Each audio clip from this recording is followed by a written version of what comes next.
Welcome to Charter School Insider, lessons from the nation's top charter school operators, the only podcast dedicated to the behind-the-scenes business of running a successful charter school.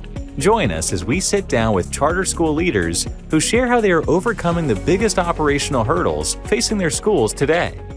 Cynthia, welcome to the show. It's great to have you here. I'm so glad to do your first live podcast. This is a moment in history, in Charter School Insider history. We've done 60-something odd episodes. We've never done an in-person podcast. Please tell the audience, where are we sitting right now? We are sitting in a conference room at 100 Church, Uncommon School's home office.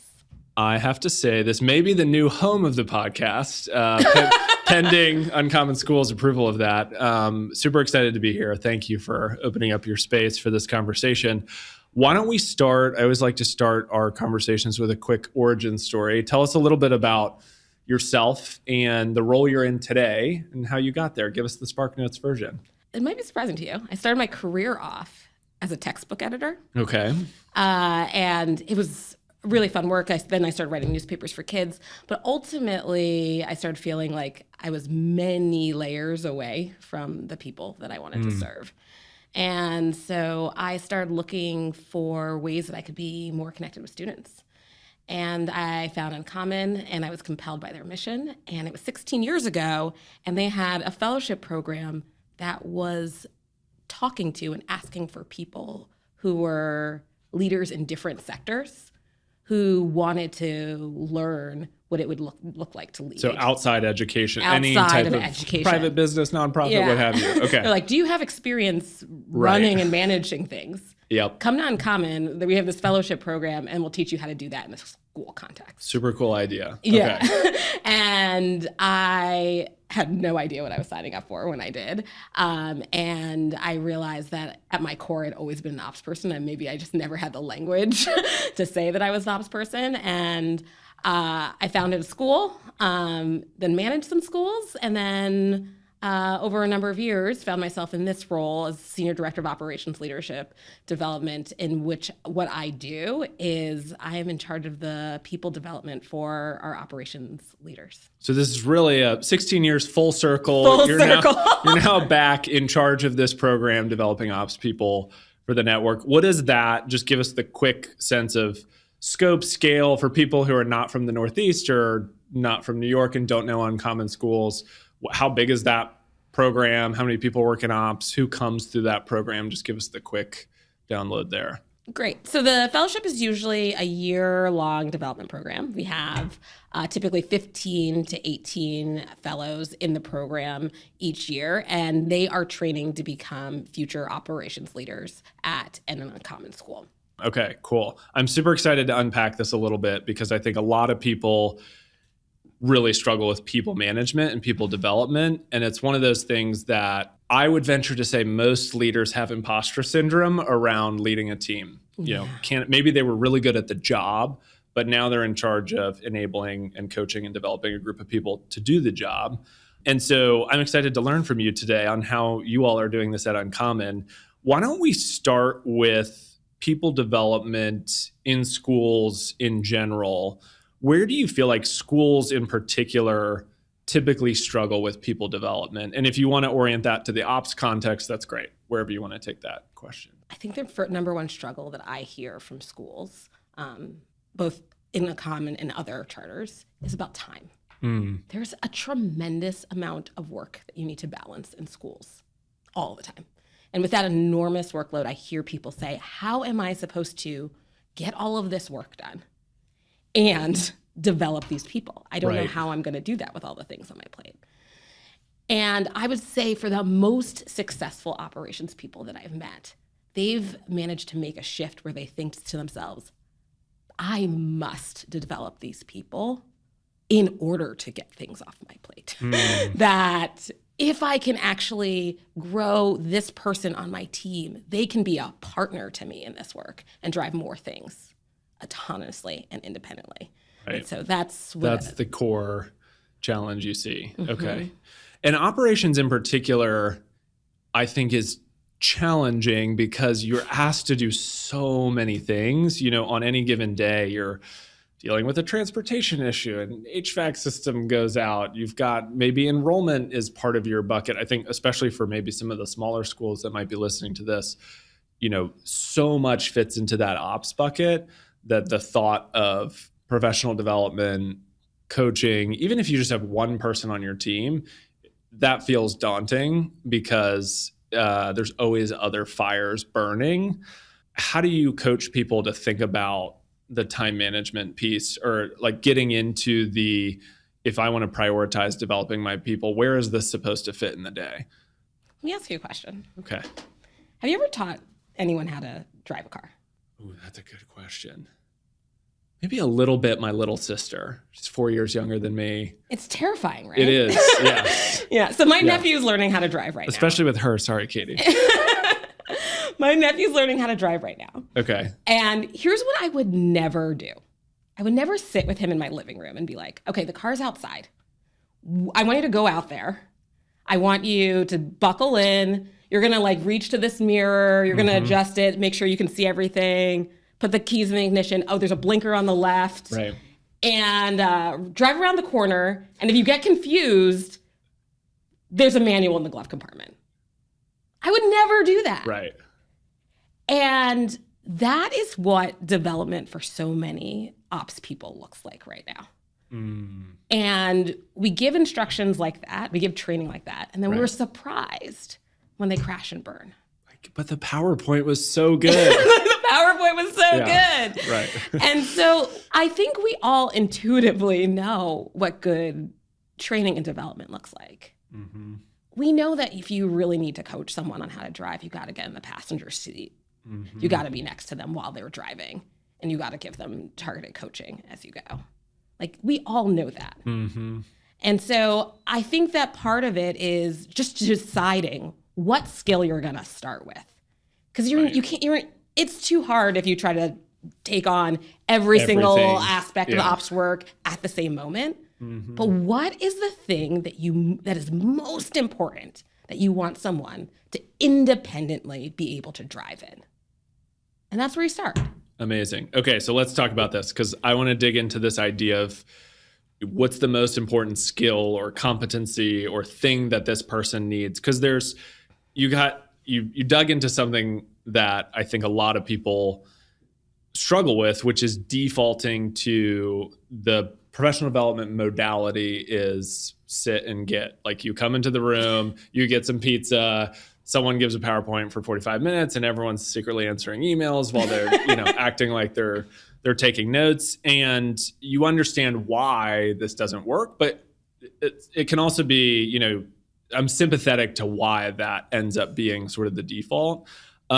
So let's start with what you just described, which is identify the competency, the skill that needs to be done, the most important thing, and then think about how do you bring that person into the experience with you using the driving the car is a great example. Let's start at the highest level. When you think about building a competency-based framework for people development, what does that even mean? How would you define that if we said we're going to come up with a people development program that's focused on competencies? What do you mean when you say that? I'm so glad you asked this question because there's so much jargon around that. There is a lot of jargon. Yeah. I think 5 years ago, if you had asked me about competency-based rubrics and how it supports people development, I'd be asleep before the sentence was over. So at its core, what a competency-based rubric is what are the key skills that are needed for this job? And what will it look like to grow in that over time? How do we know what the skills are? I feel like that's the next question, right? Because that makes sense when you say that. But then I'm thinking, and you can coach me a little bit because I have to manage people and I'm not good at it. How do I know what competencies should be in the framework? Because I think sometimes when we start to think about the job, whether it's ops or academics or a teacher, all these things flood to your head of they need to be able to do classroom management. They need to be able to differentiate learning. How do you come up with that list? Or where would you recommend if you were coaching me as a new ops person and I have people I need to develop, how would you encourage me to think about those competencies? The first thing I would have you do is think about the person you've seen who's been the most successful in this work, your best person ever. So when you have that rock star in your brain, I would then think about what is it that are the core qualities that they had, the key skills that enabled them to be so strong. I would write that list down. Then I would say, Daniel, think about the person who struggled the most. Mm-hmm. What would they have needed to be able to do skill-wise in order to be able to be successful? Then you write that list down. Maybe to your point, that list is now 15. Right. 15, 20 things. Yeah. That's fine. You're now going to go to your best work friend. Okay. You're going to talk to one or two of your best work people and say, I need you to think about your rock star. Yep. Tell me your list of skills. Uh-huh. Tell me about the person who struggled. What would they have needed? You're going to compare those lists, and then you're going to whittle it down, and you're going to be so disciplined you cannot have more than 8. Okay, so 8's the max. I wondered if you were going to give me a number. 8 honestly still feels like a lot. Mm-hmm. Like it feels a little overwhelming, but it makes sense because there's a lot of different aspects of the job. So 8 is a good number. For an operations folks, 8. Yeah. 8's a good number. How much of that is tactical versus EQ, leadership development, sort of the softer skills, not can I read a vendor contract and have a conversation with legal or something like that Right. versus, that's kind of a skill versus, I know how to have a one-on-one with someone that reports to me. Mm-hmm. How would you differentiate there? I have 2 different rubrics that are in my brain right now. Okay. So I have a rubric that's in my brain for operations leaders. And for them, that list is almost all leadership development skills. There's almost nothing tactical on that list. Because those leadership skills should be the enablers to coach other people to execute on the tactical work. Got it. Okay. When I think about the rubrics we use for our office managers or our special projects coordinators, those are more 50-50. Here are some of the soft skills that are going to cross-cut multiple roles that you'd have to grow in. You always need to be customer service oriented. Yeah. And then here are some of the tactical pieces. If you are an office manager, you need to be fluent in financial management, and that's gonna be on your competency rubric. Okay, that's helpful. Got it. So where they sit in the organization makes a big difference on what percentage of that pie is tactical versus more kind of people development. So I want to continue down this path of building this framework out. So I've got my 8. I did exactly what you said. I talked to my work friends. I got my list. It was really hard, but I whittled it down to 8 things. How do you go from, okay, I've got my list. What does it look like to start the implementation process? Is there a evaluation period? Because I would assume if I have, let's say I have 5 people that I'm trying to teach how to drive a car. I'll go with your analogy. Yes. Some of them really understand traffic rules and others of them are great at turning. How do you think about where someone falls within those 8? Is there a testing phase? Is it intuitively, I just kind of know? Do I need to go talk to their peers? Is there an observation period? Talk us through cadencing or figuring out where people fit on the competency framework chart. So here's what I think is the easiest way to do this. Okay. I would venture that most people who are listening to this have some kind of performance evaluation that they're already doing with their people. Right. Okay. For this year, you should do that performance evaluation. Right afterwards, you should have your managers score the new competency rubric for their people right after they've done their performance review. And it helps do 2 things. One, it helps because it's really close in time. Right. Helps them really think, what does this competency rubric get me that the current performance review does not get me? And it helps them helps you and them validate, are these the right skills, and is this really accurately predicting who our strongest people are and who need the most support? So that helps you kind of fine tune the framework a little bit. You might decide, we have 2 things on here that really shouldn't be on here because it's not indicative of success in the organization. Or the opposite. That's true. I've had some blind spots. I thought this person was excellent at everything, and this rubric helped me realize there's a blind spot where if I supported them in that, they could be able to do even more. And because you're introducing this shortly after the typical performance cycle, it gives you kind of a clear time to say, hey, we're doing a new thing, everyone. We have these competencies that we're going to be working on developing you across the next however long. Okay, so practical implementation, that's great advice. Talk to us about how skill development or competency development happens practically. Can you do you focus on all 8 at once? Does each person have 1 to 2 that you focus on? How long of a period do you allot or might you allot to see real change? Do we need to be more patient, or is it, you can have a sense for progress and there's regular tracking? Talk to us a little bit about the mechanics of getting the framework into sort of the day-to-day course of leader, person that reports to them. So there was a point, I think 2 years ago, where I took on managing someone mid-year. And he was excellent in a lot of things. Okay. So our first one-on-one, he came to me highly prepared. He said, here's the project plan. Here's where I am on everything. Yeah. He's walking me through. And I was like, this is so productive. He's so ready. This is great. We get to our second one-on-one. It feels exactly the same. And as I'm sitting there, I think to myself, we're talking about the wrong stuff. He is going to meet all of these deadlines in this project plan, whether we talk about it or not. Right. He has already shown and proven that to me. So I start thinking, where is this actually going to go off the rails? Even though I was new to managing this person, I had seen his work and I thought to myself, okay, this project he's working on, it's going to be when he rolls this out, this is going to go sideways. People are going to have a lot of feelings. There's going to be real buy-in work. He's going to be really bureaucratic and tactical about it. And I said to him, we're not going to look at project plans in our one-on-ones anymore. I need you to bring your decks. We're going to do role play, these presentations. That is what we're going to focus on, because that's actually where you need to be developed in. And that's actually what's going to get this project to success. Got it. Okay. So sussing out, is this, in that example, this is not a project planning problem. The project is going to get planned and overplanned. It's an implementation, people management. How the project actually gets rolled out is where there's potential for pitfalls. Yes, but if I want to get even a little bit more granular, when I think about the simplest way to start integrating competencies into your work, it is, what do I know about this person in terms of what are their strengths?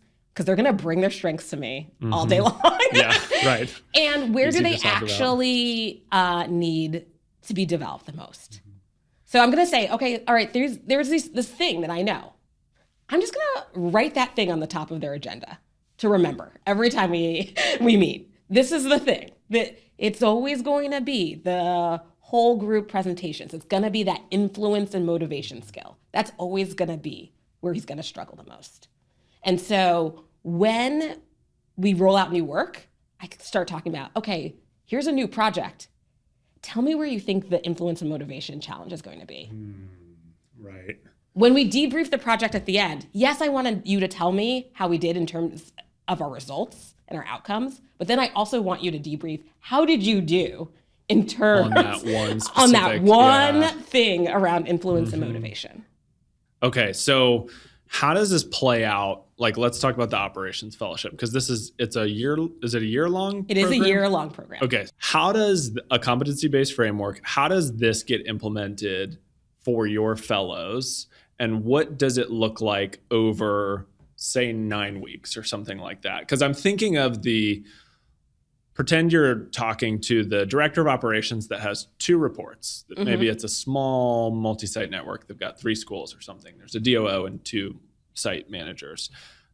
They want to implement this with their people, and they have 3 months, 6 months where, they're in a natural point in the year where they have 6 months till the end of the year. What would it look like for this to live in the rhythm of day to day? Because I think some people, they don't have the dedicated fellowship program time for the entire thing to be about developing their people, but that doesn't mean they can't use a lot of the principles. How would that person incorporate on-the-job learning with a competency-based framework? And what's a good example of some basics around how often are they having conversations with their people? What's, is there a playbook for how frequently you're, changing what specific competency you're focused on? Let's get into the weeds a little bit. There's so much embedded in that question. So it's a long question. Yeah, so I'm going to answer in 3 different pieces, I think, if that's okay. That's great. The first is I want to go back to something that you had talked about earlier, which was imposter syndrome. When I talk to young professionals, there is so many feelings around being an imposter. And so they are wondering constantly, should I apply for that promotion? Am I about to get fired? Right. Yeah. Like, where am I? What are the expectations? Am I meeting them? Maybe that same thought all at once. Oh, yeah, exactly. Yeah. And so one of the benefits of a competency-based framework is that it is transparent to your direct reports. They can look at it. There's no secrets. If you can do these things, right, these are the skills, and this is what it looks like to grow over time. And so then they themselves can look at this competency rubric ongoing and say, okay, here's where I am. Here's what it would look like to grow. And I can now take an active role and part in my own development. So that's one piece. Okay. How it lives in the day-to-day work. Right. Because now you've empowered your person. You're coming back to it. Yeah, it's something you can come back to. It doesn't change frequently. Yep. Okay, got it. And you can also, as a direct report, be like, oh, I don't need my manager to tell me that to get to the next level, I need to do this. This doesn't need to be a one-way street. Like, I can also see the framework. And, exactly. Yeah. And so for those folks who are experiencing imposter syndrome, this is incredibly empowering. Now, there's the second piece of your question, which is, as a manager, how do you use this in the day-to-day? And what is the frequency in which you revisit it? A really strong competency rubric is behavior-based. So it says, this is the behaviors that are associated with being novice in this role. And then these are the behaviors that are associated with being one level up from that. So what I would tell you in terms of when do you revisit is, if they were novice in this last week and you're still seeing the novice behaviors this week, you're going to continue to work on novice until you start seeing the behaviors. Tangible change. That are emerging. How do you have those conversations in a way that, and maybe this is one of the values of the framework itself, but when I think about this, there's some kind of awkward conversations you have to have sometimes, potentially, where you want to show someone that there is a growth opportunity for that competency. Because my guess is, as a manager, what can sometimes happen is someone comes to you and they're like, I crush these 5. I need help on these 3. And you're thinking, flip those around. Like, And so how do you navigate that? And what do you recommend for managers around needing to have a conversation where there might be misalignment on a competency? So I'm asking this selfishly, by the way. So I'm excited to learn. So I think there are 2 things that I come to mind immediately. Okay. First is, most people really want to be successful in their job. Right. They're like actually hungry for concrete feedback and support in growing. And so remembering that, I think also as managers helps us realize, like, these conversations do not have to be awkward. Right. The second piece I would name is, it's also really helpful for you as a manager to gut check yourself. You might say flip that, but I would first think, what is my evidence? What are the concrete things that I am seeing that is making me think we're here? versus where this person seems to think that they are. Right. Not just my gut feeling around it because of my limited exposure to them in these environments. There's so many ways it's so hard to keep bias out of these conversations, whether it's recency bias or whatever it may be. So I think that's a great point. So it doesn't have to be awkward. It doesn't have to be hard. They want to be successful. While we're on this topic of some of the, more nuanced pieces of implementation, I want to go back to something you mentioned earlier, which is you mentioned maybe in some example you would role play with someone. Yes, I love a role play. Talk to us about, and I think that's unique because I don't think people do that enough. And talk to us a little bit about some of the maybe tips and tricks, if you want to call them that, for more effective development towards competencies versus just having these conversations in the one-on-one weekly meeting. What are the other either tools or ways to help coach people that you've seen to be really effective? Let me first talk about the role play because you mentioned it, and I think that's a good so one. Excited to talk about it. Okay. And here's why. Operations people so often in schools are responsible for being the enforcer of policies. Right. Yep. And so when I think about some of the skills that we underdevelop ops people in, it's in communication. Because I think you and I both know that no one has ever been inspired by saying, you have to do this because of page 12 of the handbook. Correct. People are inspired when you actually talk about the values that created that policy in the first place. Like we do this because of equity. We do this because we want to ensure that we are kids first. You have to help people remember what was underneath that policy being created. And so that nuance of the communication is lost if you're looking on the line of the project plan that's like, roll out new policies. Right, yeah, totally, yeah.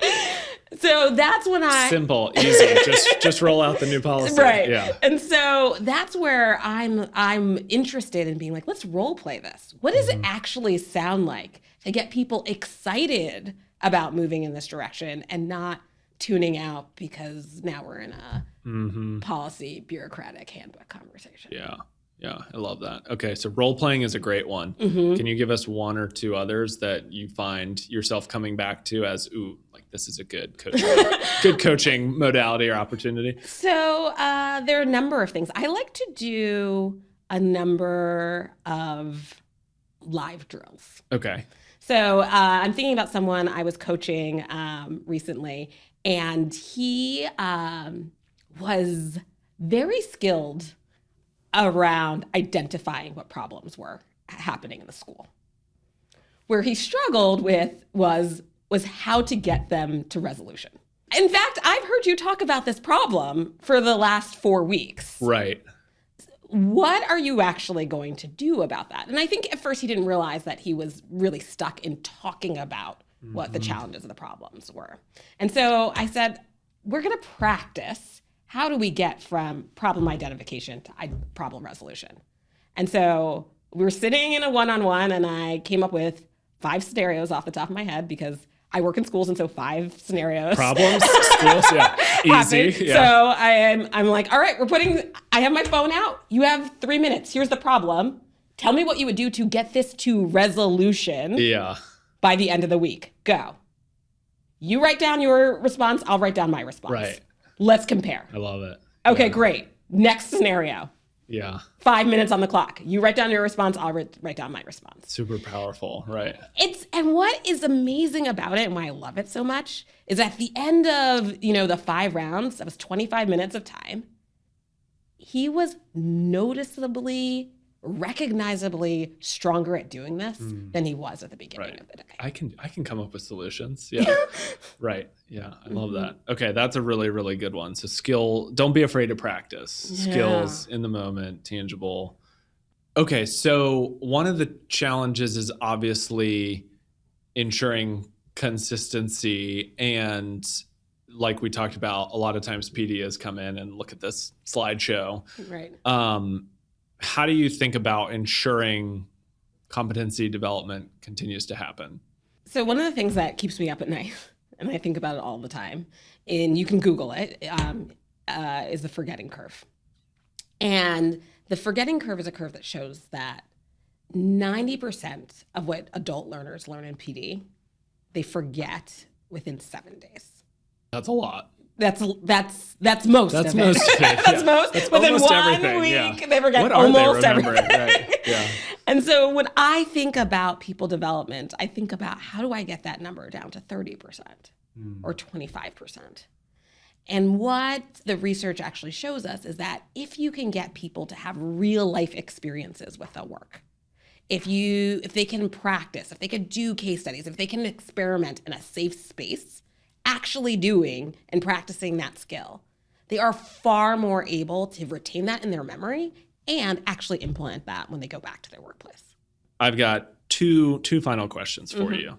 One quick win, and then one why wouldn't this work? Let's start with the why wouldn't this work. Let's say someone brings this into their organization. They're like, I know exactly what needs to be on that rubric. I'm super fired up about Cynthia's recommendations. We can do this. In 3 weeks, 6 weeks, a quarter, it doesn't go well. What would be the things that they potentially missed? Maybe the common pitfalls of this not being implemented well, that you would forewarn people of now so they don't make those mistakes. Maybe it's just one thing. I think, honestly, the number one thing that would make this not go well is lack of consistency. So we've all been there. I've been there. I'm going to be really honest about mistakes I've made. I have been writing a performance review, and I'm like, oh, these are the areas of growth. What were their areas of growth last year? I'm like, oh my God, they're the same exact ones. Right. That's on me as a manager. If I let 364 days go by without supporting someone on the things that we agreed were their number one areas of growth, that's on me. And so when I think about when introducing a competency rubric, if you roll it out and be like, this is a great thing that's going to help us have robust discussions about how you're going to grow, and then you don't mention it when you roll out new projects, and you don't mention it when you debrief projects, then it's going to feel like another rubric that is going to gather dust on the shelf. Don't let our team listen to this episode. I'm going to be in trouble. Yeah, I 100%. This is penetrating deeply to the heart. 100%. With development, with projects, it's like consistency is it's so hard. Okay, I love that one. Let's go quick win. I think this is a great place to end. What's one quick win or quick thing someone could do to build momentum? I think momentum is really important. Helps you be consistent, and building momentum with your people gets them excited. Like your example of you can come up with solutions. What's one momentum building thing an ops leader could do to bring a fresh perspective to people development? Honestly, I would just start with something simple. I think we try to go really big and really large, and that doesn't set us up for success. I would write down an area of development for a person on the top of our agendas, so I didn't forget them week over week. And then I would commit in every one-on-one to giving them feedback or praise related to that area of development every week. It's not rocket science. Yeah. It's not. It's about, again, consistency. We have so much going on. It's really easy to forget or go into other habits. And when there's something I think is so critical for someone to grow in, that's when I get the most disciplined. I'm like, sometimes I get to the point where I'm like, actually, I'm giving them zero feedback on anything other than this area. Just this one thing. Yeah, because it's so critical to all of the other work that they have to do. I do not want to distract them. I do not want to distract myself. We are only going to have feedback or praise around this one thing. And when you have that amount of focus, then people can focus on it and grow. I love it. Yeah. Perfect place to wrap. I lied. One bonus question because I always forget to ask this. I'm supposed to ask this. You mentioned like the forgetting curve. Are there any books, resources, tools, podcasts, whatever that you find yourself going to frequently that we can link in the show notes, or any other things like that we can recommend? I think my go-tos always are, again, I think about the forgetting curve every single day. And the situational leadership framework is an oldie but a goodie. Okay. It never gets old in terms of the clarity it gives and how to coach people and meet them where they are. Love it. We'll link to that in the show notes. Cynthia, thank you so much for your time. This was fantastic. Really Thank you for appreciate meeting me in person.